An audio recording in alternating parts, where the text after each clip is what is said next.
Hello, welcome to lecture 3 of the course. Over the last two lectures, we saw an introduction to the course and introduction to Turing machines, and then the class P, which stands for polynomial time, deterministic polynomial time. And today we are going to see what is non-determinism or non-deterministic polynomial time, right? So let's see what non-deterministic polynomial time is, right? So I believe you would have seen the non-determinism in various places, like be it in DFAs versus NFAs, deterministic finite automata, non-deterministic finite automata, or the push-down automata that you would have studied most likely use non-determinism. And even while learning Turing machines in the computability theory, you would have come across non-deterministic Turing machines. But nevertheless, let me just quickly revise what are non-deterministic Turing machines and how they function. Okay. A non-deterministic Turing machine, the key thing is that given a certain configuration, so configuration is something that we defined in the first lecture or first or second lecture, where it is a snapshot of the current Turing machine, right? It consists of the state, the tape contents, and the head positions if there are more tapes. So if I tell you I am stopping the computation like this, and this is the snapshot, and then you could later resume the computation from that point by starting the Turing machine from such a position, right?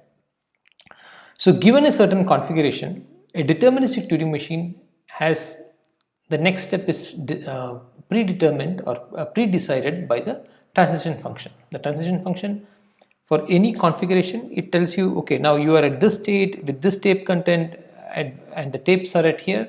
Then it will say, now go to the next state Q10, then go to the right 5 on the tape, and then go the tape head, let it move right, something like this, right?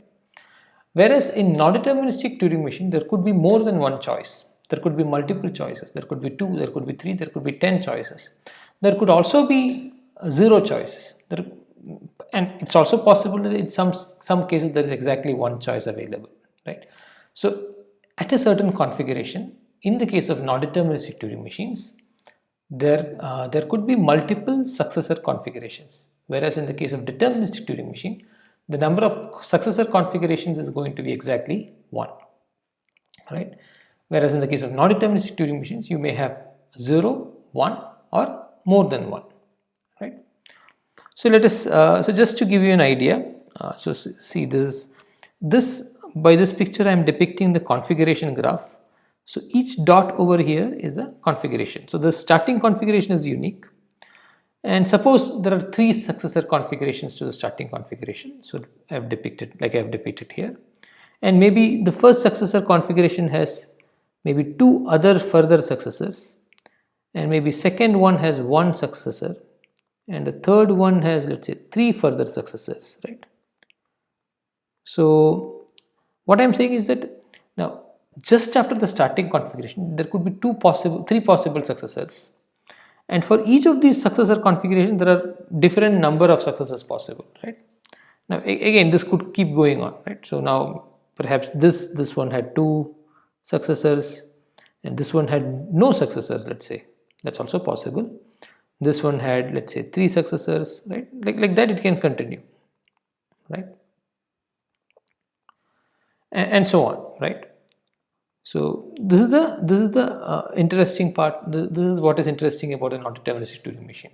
At each stage, you could have 1 or 0 or more than 1, 0, 1 or more than 1 successors to the current configuration. So which means the Turing machine computation need not be a fixed path. Like whereas in the deterministic case, it's like the picture on the left side here. You start with a certain configuration, let's say this, and then the next one, once you start from a certain place, the next one is predetermined, which is this, and then this, and so on, till the machine finally decides to accept or reject, right? This is the case in a deterministic Turing machine. In the case of a non-deterministic Turing machine, there are multiple such possibilities. And finally, what is interesting is that many of them the outcomes could differ. Some of them could go to accept, some of them could go to reject, and you will see in examples more details of why this or how this can happen, right? And when do we say that a non-deterministic Turing machine, but then this is kind of a confusing outcome, but how do you make sense out of this? So we say that a non-deterministic Turing machine on a certain input, let's say x, accepts that input x if there is at least one way to reach accept. So in this case, again, I have not drawn the entire configuration graph because the configuration graph could be too big. It could have multiple branches. So anyway, it's a hypothetical thing. And the way I have drawn here, there are some that say accept, and then there are some that say reject, and the remaining ones we have not drawn, so there could be anything. But the point is that there is at least one way to start from the starting configuration for the non-deterministic Turing machine on the input x and go to an accepting configuration, like the rightmost one here, or this one, second one here, and three ones that I have depicted. So the non-deterministic Turing machine will accept the input x if the configuration graph looks like something like this, right? Looks like something over here in the right side, in this big graph. Okay. Now, what is the running time of the non-deterministic Turing machine? The running time is the maximum length of any of these paths. Like length is the number of steps it takes to go from the starting configuration to a halting configuration. The halting configuration could be accept or reject. So the length of the longest path is the running time, right? So I am depicting it as this length. So where length means the number of steps. And once again, for this course, we will assume that every machine that we have is a decider. Okay, so everything will halt. There will be no looping. So in theory of computation, when studying undecidability, etc., you would have seen this looping, but we will, for simplicity and for complexity theory, we will assume that all the machines halt, and for non-deterministic Turing machines, even all the different branches halt on all the steps, right? So everything halts. So now, which is the one that takes the longest to halt? That is the running time. So out of all these possibilities, Fn is the length of the longest path, and where the function Fn is the maximum number of steps that the machine uses. So capital N is the non-deterministic Turing machine on any branch of its computation. So here we said the input is x, but Fn is an upper bound on all inputs of the length n. So x could be just one input, right? So we could have many inputs of the same length. So 0010, 1100, they're all 4-bit inputs. But then what I'm saying is that the running time is the maximum over all the computation paths over all the inputs of a certain length. That length is n. Right? So this is the running time. In the case of deterministic Turing machine, the running time was simply the maximum over all the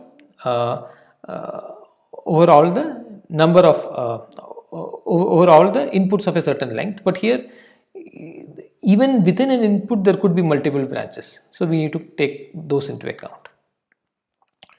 Okay. So whereas in the case of deterministic machine, it's very simple, right? It's just one after the other. So there is only one path, and it's very simple. So the deterministic Turing machine is depicted in the left hand side over here, whereas this big thing is a non-deterministic Turing machine. Okay. So now, just like we defined d time Tn, we can define n time Tn. Right. So what is n time Tn? N time Tn is the computational is a complexity class that consists of all the languages that can be decided by a Turing machine, a non-deterministic Turing machine in order Tn time. Right? So is exactly like d time Tn, but just that now we allow the Turing machine to have non-determinism. Okay. And exactly like P, we define NP to be the union of all the n time n power k, where k ranges from 1 to infinity. So in the case of P, it was the union of d time n power k. So it is this class of all languages that have a non-deterministic polynomial time algorithm. So whereas P was a class of all languages that have a deterministic polynomial time algorithm, right? So we'll come back to this sentence, what I have said here. This is equivalent to the guess and verify model. Okay, so we'll go ahead for now. Right? What I'm going to say, so when again, now you may think that this is some abstract sort of thing which is not very clear, but we will soon see that it is not so difficult to imagine, and it is something that you can understand. Okay, so consider this problem called subset sum. Okay, so what is subset sum? So you are given a set S and a number T, a target sum T, and you are asking whether there is a subset such that subset of S such that this subset sums to T. Okay, so maybe I'll just use this subset sums to T. So that's the question. So for example, so you could have the set to be 2, 6, 22, 42, 15 and 10, right? So this could be a set, and the target sum could be 47. Now this is a yes instance, so you would decide yes if there is a way to, if there is a subset of S that sums to 47. Is there such a subset? Looks like yes. So 22 plus 15 plus 10 will add up to 47, right? 22 plus 15 is 37, plus 10 is 47. So now maybe if you want to think a different subset, maybe, or a different target sum, maybe you could ask T equal to 12, right? So for T equal to 47 in this set, the answer is yes. For T equal to 12, what is the answer? Still the answer is yes, because 2 and 10 add up to 12. So there is another subset. What about T equal to 13? There is no subset of the set that adds up to 13. So that will be a no instance. Right? So now the problem is, given S and T, you have to decide if S has a subset that sums to T. Right? So this is, the claim is that this is a NP problem. This problem is in NP. Let's see how that is in NP. Right? So what you can do is to, you can come up with an algorithm. How can you come up with an algorithm? Basically, we use the non-determinism to choose a subset, and then we verify that this subset sums to T. Okay, so let us see. So what you can do is non-deterministically. So you look at the picture over here in this one that I encircled it. So you start with and then you non-deterministically either choose to have x1 in S, choose to have x1 in the subset. So maybe let's say the set that you are building is called I don't know, something A. Okay, so non-deterministically decide whether you want to have x1 in A or x1 not in A. So that is the first branch, right? And then you decide whether x2 should be in A or x2 should not be in A. Right? So for each of these branches, for the branch where x1 is in A, you have to decide whether x2 is in A and x2 is not in A.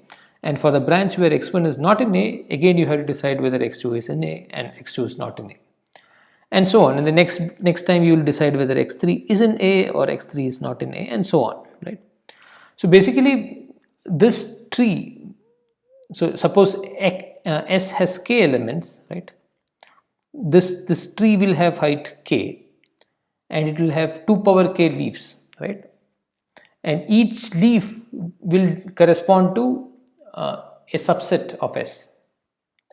So if you look at this leftmost leaf, right? So leftmost this one, it will be the subset A is equal to S, and the rightmost leaf, it will be the subset A is equal to empty set.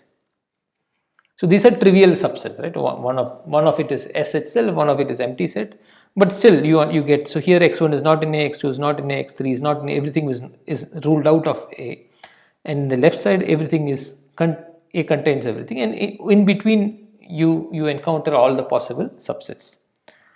So what is the algorithm? So non-deterministically you select or reject, right, each of x1, x2 up to xk, right? So basically what are you doing? You are just for each, so you are non-deterministically selecting a subset, but instead of non-deterministically, like how does that happen actually, right? So you cannot non-deterministically just select a subset. Instead you are saying that I first non-deterministically select or reject x1, non-deterministically select or reject x2, and so on. Another way to think of, if you want to think of another way to see this whole thing, is that you are non-deterministically picking out a k bit vector, right? So the vector, all zeros correspond to the empty set, all ones correspond to the set S itself, and let's say 1 followed by all zeros correspond to the set containing only x1, and so on, right? So there is a correspondence between the 2 power k bit vectors and the 2 power k subsets of S. So here what is happening is that in the first step you are choosing the first bit of the k bit vector, and then the second bit of the k bit vector, and so on, right? So this is what is happening. So now once you non-deterministically select or reject each of xi, then what you do is you add the selected xi's and verify if they add up to t, the target sum, right? And once you have a subset, you just verify whether they add up to t, and then you check whether if sum is equal to t, then you accept, otherwise you reject. So notice that if there is a subset, here we are actually checking all the possible subsets. If there is a subset, the path corresponding to that subset will go to accept. So suppose there is some subset, the path corresponding to that subset will lead to accept, right? Many others may or may not accept, but at least there will be one path. However, if there is no way to get the target sum t, then all the paths will go to reject. So hence this is a non-deterministic Turing machine, and you can see that it is in polynomial time, because the selecting, rejecting each step is just one for each element of S. Performing an addition is also in polynomial time, right? And finally it's just an if condition. So we are using non-determinism, and finally we are deciding whether it is whether there is a subset with which adds to the target sum or not, right? So again, the non-deterministic Turing machine doesn't actually evaluate all these options. If there is a correct option, it leads to acceptance. Otherwise, if all the options are wrong, it goes to reject, right? So again, one common mistake that people do is to think of non-deterministic Turing machines as some kind of like you do you follow one path, then you follow the second path, and then you follow the third path, and so on. But you don't have to do that. Or the non-deterministic machines, if there is a path, it will somehow find it. Okay, so again, there is no it is an abstract notion which does not necessarily have a real life parallel. That is the reason why it can be a bit counterintuitive. So it will be helpful to think of this notion of non-determinism, right? Another example is checking whether a graph is 3 colorable. Okay, right. So How do you do that? So it's similar to the before. So what you do is you order the vertices in some order. Let's call them 1, 2, 3 up to n. Let's say the graph has n vertices. So you start with the starting vertex and assign it one of the three colors. Let's call the colors red, green and blue. And then you assign for each of these possibilities, you assign the second vertex red, green and blue and so on. So at this tree will have height n, right, where n is the number of vertices, and will have how many leaves?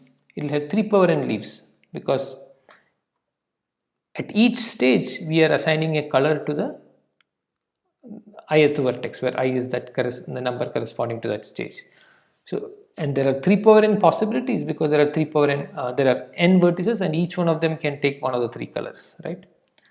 So what do? You go through the vertices 1, 2 up to n,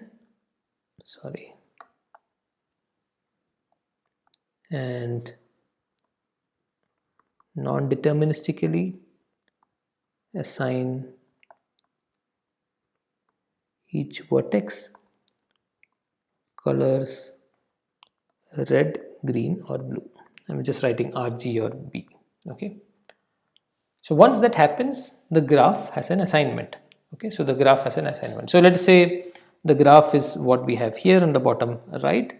It is just a 5 cycle drawn in the shape of a pentagon. Right. So I'll just erase all this. Right. Now what if we get this combination red, green, green, blue, blue? This is a possible 3 coloring, right? But this is not a proper 3 coloring, right? So then what do? Go through each edge of G and check if it is properly colored. Accept if the coloring is valid, else reject. So what you do is, there are 3 power n possibilities of colorings. So maybe this is one instance. So here you will check, is this edge okay? Are red and green? Fine, this is fine. Is this edge okay? Green and blue? Yes, it is. That's fine. Is this edge okay? Blue and blue? No, it is not. So this edge is okay, this edge was okay, while this edge is not okay. Right? Because, and now it's not a proper coloring. So this will be rejected. This path will lead to reject. There are some other coloring, let's say where this green and blue got swapped. Right? So if all the edges are properly colored, green, blue, red, green, green, blue, blue, green and red, blue. So this will be accepted.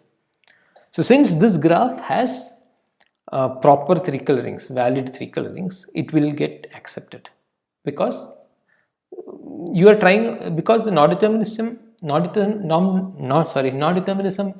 exhaustively is able to go through all the possible coloring options. Again, it does not do it like one after the other. It does not need to go cycle through one after the other, cycle through the possibilities one after the other.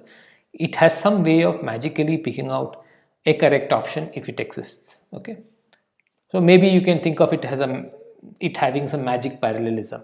Okay, and so in fact in this particular case there are many possible 3 colorings, right? So if I change this green to red, it's also a valid 3 coloring.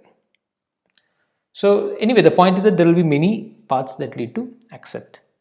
There will also be many paths that lead to reject, but that doesn't matter. There's at least one path that leads to accept. It goes to, this is a yes instance, and this is indeed a yes instance, right? However, if we have a graph, some other graph that does not have a valid 3 coloring, let's say if a K4, a complete graph on 4 vertices, right? Right, so there is no way to properly color this graph with 3 colors. So now whatever you assign, like the 3 power n options that you assign here, none of these options will work, because because basically all the pairs of vertices are adjacent. So however you assign three colors to all these 4 vertices, there will be 2 vertices that have the same color, and that will form a clash, right? Because this is K4, all the pairs of vertices are connected via edges. So all the paths will need to reject, and so it is a valid algorithm for testing 3 colorability. Again, the beginning stage takes n time, because so just look at the height of this tree. Okay, you don't, again, as I said again, you don't need to cycle through each one of the options. The height of the tree is making n assignments, that takes n time, and then you need to go through each edge. So if there are n vertices, there can be at most n squared edges. So you go through each edge and check whether it's a valid coloring, and that's it. So it is also a polynomial time algorithm, but it is a non-deterministic polynomial time algorithm. So in both of these algorithms, you might have noticed, or you can still notice, that what we did was we non-deterministically chose something and then decided to verify it, right? We non-deterministically chose something and then decided to verify it. So this is what I mean by the guess and verify situation, right? So the non-deterministic choice of something can be thought of as making a guess followed by a verification. So you non-deterministically chose a coloring and then verified if it's a proper coloring, or you non-deterministically chose a subset of S, called it A, and then checked whether the sum of elements of A adds up to T, right? So in both of these cases, we have this guess first and then verify. All the non-determinism happens at the beginning, followed by the verification, which is completely deterministic, right? So once you have a coloring, there is no more non-determinism. Then the processes are completely deterministic, right? So this, we will come back to this later, but this is something that we will soon see, right? Okay. One point that I can mention here is that any deterministic Turing machine can also be thought of as a non-deterministic Turing machine, right? This is because a non-deterministic Turing machine simply allows the machine to have more options. It could have 0 configuration successors, 1 successor, or multiple successors. So even 1 is a valid possibility. So if at every stage you had exactly 1 successor configuration to all the possible configurations, it will be a deterministic Turing machine. So even the deterministic Turing machine can be viewed as a non-deterministic Turing machine. So anything that can be done with using a deterministic Turing machine can be done using a non-deterministic Turing machine. Hence, the class DTIME Tn is contained in NTIME Tn, and the class DTIME n power k. So this is true for any Tn. So if we replace it with n power k, it is also true. Now I can take, for this entire inequality or entire containment, I can take union over all k, right? So k equal to 1, 2, 3 and so on. So the left hand side is just gives us p, and the right hand side gives us np, right? So we saw what is non-deterministic Turing machine, and then saw the definitions of NTIME Tn, followed by the definition of NP, followed by some examples. Now let me go to the P versus NP question, right? So as I said, P is contained in NP, just over here, right? P is contained in NP. But is this containment a proper one? Meaning, is P a strict subset? So there are 2 figures here. One I am circling it in yellow, the right side one, and one on the left side that I am underlining in yellow. So the right side one, P is contained within NP, and there seems to be other elements, right, that are in NP but not NP. In the left side one, P and NP are both equal. So which of these is the correct situation? Is P equal to NP, or is P a proper subset of NP? So the left side is equal and the right side is a proper subset. So it seems like a very simple question to ask, right? But this has been a long-standing open question in computer science, and certainly in theoretical computer science. And arguably this question has spurred the growth of this field of computational complexity theory. Most of what we see in this course, right, is a direct result of people trying to attack the P versus NP problem, right, and coming up with various approaches for it. And it is still unknown whether P is equal to NP or is P a strict subset. However, it is still unknown, but as a result of this question and people being interested in this question, and again, not just people, but lots of people and lots of intelligent, brilliant people who spend most of their careers pursuing it, right? This field has really grown a lot, and it has helped us understand the powers of computation or powers of the different models of computation a lot, right? So on one hand, it's probably disheartening that it's still open, but it's on the other hand, it has led to so much work, right?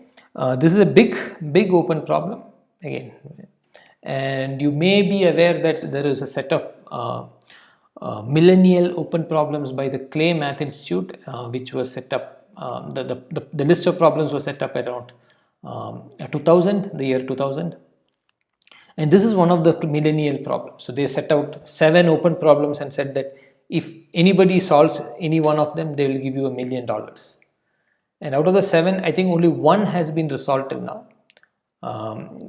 P versus NP is one of the remaining 6, and it still has no resolution, right? But it's a very interesting question, and let me spend a few minutes describing this question in a high level sense, right? So we saw it in a very set theoretic or syntactic sense, where we defined P, we defined NP, and then saw what is it, right? But let me try to define it in a more high level intuitive sense, right? So we saw the NP allows you to verify stuff, right? So I like this example. So this is a copy paste from Wikipedia, right, where they talk about Sudoku being one of the or use the example of Sudoku to explain P the difference between P and NP. So you know the Sudoku problem puzzle, right? So you have this 9 by 9 grid where each row has to have all distinct numbers from 1 to 9, each column and each mini square. So again, if you don't know what it is, you can look it up, but it usually comes up in newspapers and people spend time solving it. So the goal is you are given a partially filled set of numbers or grid of numbers, and you have to complete it as per the rules. And usually it takes a while. So sometimes it takes, it is very hard to analyze all the possibilities and rule out some things and fill it in, right? So, but sometimes after spending 1 hour, half an hour, depending on how good you are, depending on how much practice you have had, how much with these sort of things, it may take you half an hour, maybe 5 minutes, maybe 10 minutes, maybe 2 hours or whatever, right? The point is that solving a Sudoku puzzle is not immediately easy. Whereas, if I give you a grid and I completely filled it up and ask you to verify whether this is a properly filled, right? Properly filled grid, that is not so difficult to do, right? Now you know what is the process.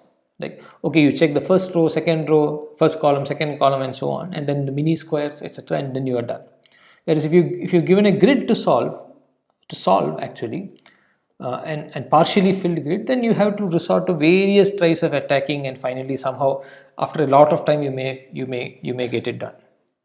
So clearly it seems that P is like solving it from a partially filled grid. NP is like given a filled grid verifying it. So you may say, okay, this is not a properly filled grid because this mini square contains 2 8s or this row contains 2 7s, whatever. Or you may check everything and say, okay, this grid is good. I've checked all the possible things to check and it's fine, right? So certainly checking whether a filled grid is a valid grid seems to be a more straightforward task than solving. So P corresponds to the act of solving it, right? So you have to just given something and you have to solve it. And NP corresponds to checking whether a given solution is correct or not, right? So one is coming up with a solution, the other is verifying existing solution, right? So the question is, are these two the same complexity? If P is equal to NP, then these two will be the same complexity. If P is not equal to NP, then verification, that means that verification is strictly easier than decision. So again, it is widely believed, most computer scientists that you ask will say that they believe that P is not equal to NP, right? Because it seems that verification ought to be easier than actually solving it. But even though this seems, it seems that one would intuitively think that this should be the case, but it has evaded the attempts of all the computer scientists. The problem P versus NP has evaded the attempts of all the computer scientists so far, right? So yeah, that is the P versus NP situation. So one is like, again, another parallel is like coming up with composing a musical symphony, right? So it requires a lot of creativity versus appreciating, like listening and appreciating a musical piece. So it's certainly much easier to appreciate a musical piece than compose one, or that's what we think. But if P is equal to NP, that would be saying in some high level sense that being able to verify, which is like appreciating a music, is the same as being able to come up with something so interesting. So in some sense it's asking, is it possible to automate creativity? If P equal to NP, then you're kind of saying that creativity could be automated, right? Again, this is a very high level maybe a philosophical kind of way to look at the P versus NP question, right? But again, I'm just doing this because it's the most important problem in theoretical computer science and perhaps all of computer science, and certainly it's highly relevant to this course because almost all of the subject matter that we will see during this course came up as a result of people trying to address the P versus NP question, right?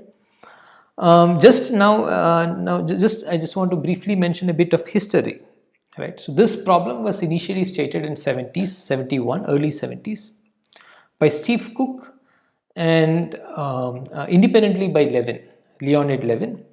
So the problem is that in the early days, right, in those days there was no email, there was no internet, and research had to spread by hard copies, right? So somebody has to write a book or write a paper, and it has to be published, and then that journal has to travel across the globe for the other people to know what the results are, right? It's not like these days where I am delivering this lecture to you via internet, right? So even though Steve Cook and Levin, so they might not have come up with the result on the same day, but it would have taken time for it to go from one of them to the other. Cook was in North America somewhere, I think US, and Levin was in Russia, right? So, and also in those times, after, because of the Cold War, Russia wouldn't have been talking to the Western Europe, US and Western Europe, right? And this is when it was the problem was first formally stated. But however, there are a couple of instances, at least a couple of recorded instances where scientists actually talked about this problem in an informal or high level setting. So one of them was John Nash, right? So if you know the word Nash equilibrium, he wrote a letter to NSA in the 50s, where he said that cracking a certain cryptographic code, right? So a security code will require a long time unless P is equal to NP, right? Or assuming P not equal to NP. And another instance is the mathematician / computer scientist Kurt Gödel. He had written to John von Neumann in the 1950s, 1956. Again, he asked whether stated a hard problem. Again, I didn't want to go into the details. Can it be solved in a polynomial time, quadratic time, for instance? Again, if that was solved in polynomial time, it would imply that P is equal to NP, right? Again, that would mean that proving something could be automated. So again, this is another evidence that brilliant minds already knew or already were aware that there is something, the two classes P versus NP, um, and that there are all these underlying issues going on. But the formalization took till early 70s. Right. So that's, I think we would have crossed the 30-minute mark by now. So I'll wind up now. Just quickly summarizing, we started by defining the non-deterministic Turing machine, the running time of it, and NTIME TN, the complexity class NTIME TN, which is in parallel with DTIME TN. Then we defined NP, again parallel to P, non-deterministic polynomial time. So two examples, and then we stated that P is subset of NP, and we stated the P was the NP question, which is whether P is a strict subset or whether P is equal to NP. Yeah, I think that's all for this lecture, and the rest will continue in the next lecture. Thank you.